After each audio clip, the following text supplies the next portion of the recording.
चाचा जी, आपने ये बात फिर से क्यों उठाई? महाराज, उत्तर में अभी शांति है। जैसे कि ज़ेन्बी मार्किस ने कहा, गुआनचोंग को बढ़ावा देना उचित होगा। प्रथम श्रेणी के सैन्य मार्किस के रूप में है। उचित से भी अधिक। वो पूरी तरह से इसके हकदार हैं।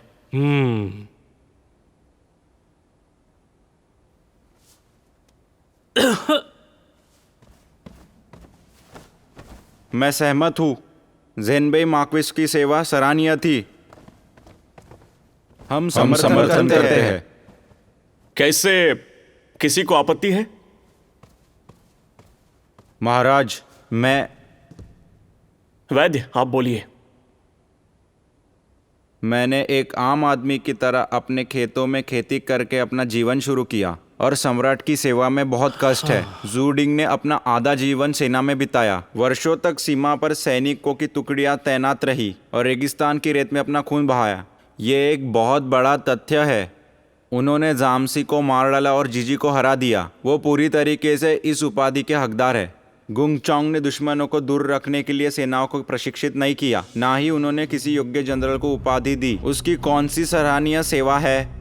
लोग कहते हैं कि अगर दाव को प्राप्त कर लेता है उसे मुर्गे और कुत्ते स्वर्ग चले जाते हैं, लेकिन हमें देखना होगा कि ये किसके है। मैं समझता हूँ कि ये उसे उपाधि देना अनुचित है। आपकी बात बिल्कुल सही है, लेकिन ज़ेन्बी की तुलना मुर्गी और अन्य जानवरों से करना ये अनुचित है। मुझे ये सही नहीं लग रहा। मैंने अभी तक खत्म नहीं किया, मुझे और भी कुछ कहना है। ठीक है, बोलिए। ज़ेन्बी मार्क्विस गुआनचोंग जिगान में रह रहा है और वो सीमा की रक्षा के लिए उत्तर की ओर गया है। ये कहना सही नहीं है कि उन्होंने सीमा की रक्षा की। उस समय जामसी बेशरम था और जीजी सही था। उन्होंने सीमा पर हमला किया और हमें चोट पहुंचाई। दाशिंग का भविष्य दांव पर था। महाराज ने स्वयं सेना का नेतृत्व किया और उत्तर को शांत करने के लिए जोरदार प्रयास किया। महाराज, आप बहुत ज्यादा ही महान हैं। आपने गुआनचोंग को जवाबदेही ठहराया उसके कर्तव्य के लिए। अब हेंगशनड्यूंग उसकी प्रशंसा करते हैं। लेकिन गुआनचोंग, तुम्हारी हिम्मत कैसे है उसकी तारीफ स्वीकार करने की? मेरी हिम्मत नहीं है, मेरी हिम्मत नहीं है। महाराज, मेरी राय यह है, क्योंकि ज़ेन्बी जानता है कि वो इस उपाधि के योग्य नहीं है, इस खातिर तुमने अपना सबक सीख लिया है। मैं तुम्हें कोई दंड या पुरस्कार नहीं दूंगा। पर महाराज, वैसे आज मुझे एक घोषणा करनी है। स्वर्ग के नाम पर महाराज का आदेश है। स्वर्गीय सम्राट की दया पर हेंगशांग ड्यूक से पूछा गया, मुझे दाशेंग पर शासन करने के लिए मदद करनी है। अब मैं 23 साल का हो चुका हूँ। उत्तर को शांत कर दिया गया है। भीतर और बाहरी दुश्मन अब नहीं रहे और अन्न भंडार भरे हुए हैं। मैं हेंगशांग ड्यूक को भरपूर सोना पुरस्कार में देता हूँ, 1000 एकड़ उपजाऊ जमीन, और वो अपने घर लौटेंगे एक शाही कुल के स्तर के समान। मेरे तीसरे चाचा को आभार प्रकट करने के लिए। बस इतना ही महाराज। रुकिए चाचा जी, आप इन सब चीजों के हकदार हैं। मैं आपको इसे दूर करने से मना करता हूँ। महाराज, आप महान हैं महाराज। सम्राट को बहुत अच्छा लगेगा जब वो इसके बारे में सुनेंगे।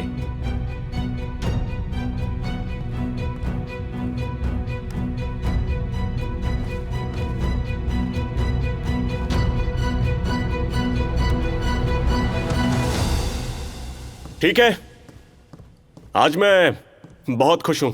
आपकी विदाई के लिए मैं एक शुभ दिन चुनूंगा।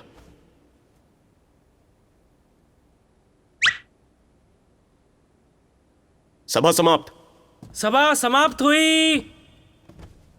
महाराज, अब हम रजा लेते हैं। महाराज की जय हो। अमर रहे। महाराज, आप अमर रहे।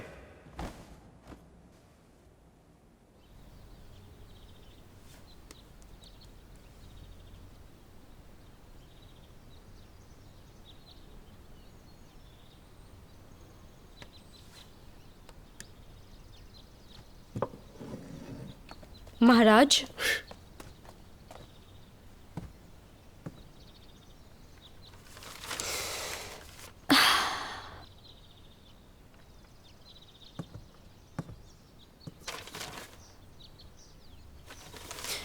महाराज, आप बिल्ली की तरह क्यों चलते हैं? क्या तुमने वो किया जो सही नहीं था? कितनी डर गई तुम।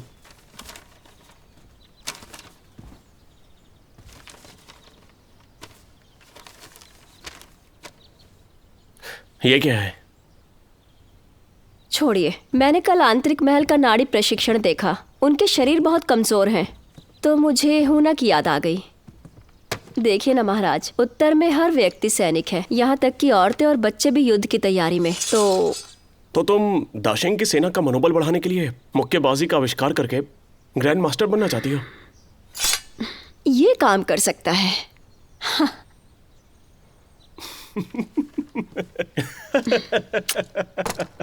अगर आप सुनना नहीं चाहते तो छोड़ दीजिए। हंस क्यों रहे हैं? आप ठीक हैं? ठीक है। तो तुम्हारी क्या योजना है? तुम मुझे बता सकती हो? मैं मुक्केबाजी का अभ्यास करना चाहती हूँ महल की सभी सेविकाओं के साथ, चाहे वो अच्छे से करे या ना करे, बस वो तंदुरुस्त रहे, यही लक्ष्य है। तो तुम चाहती हो कि हरेम के लोग अपने आप को मजबूत बना सके ताकि वो लोग मुझे जब चाहे डरा सके? हाँ? क्या? युद्ध की सर्वोच्च कला, बिना लड़े ही शत्रु को परास्त करना है। ये तो बहुत बढ़िया है। पता नहीं आप क्या कह रहे हैं। तो महाराज, आप राजी हैं ना?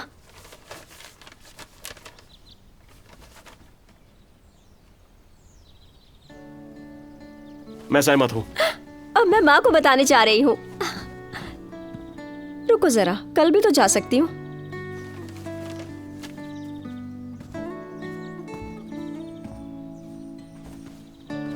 तुम तो बहुत समझदार होती जा रही हो और माँ के लिए भी चिंता दिखा रही हो।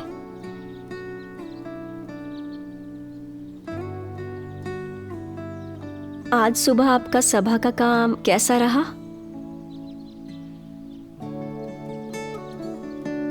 सभा में वैद्य ने मेरे लिए बात की, शायद इसलिए पेई का पद बढ़ गया और वो इससे बहुत प्रभावित हुआ। मुझे धन्यवाद मत कहिए। भला मैं क्यों बोलूंगा? मैंने तो बस वही किया जो तुमने कहा था, तो धन्यवाद तुम्हें बोलना चाहिए। क्यों ना आज हम दोनों साथ में पीते हैं?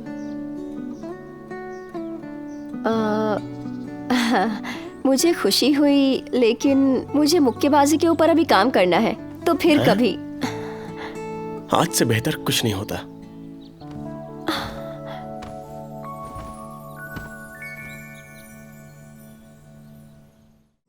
担心这世界很多风雨，我给你一小片天晴。这未来很多猜忌，我与你两不离不弃。这辈子长谈里太多不客气，爱恋始终如一。我的爱恋。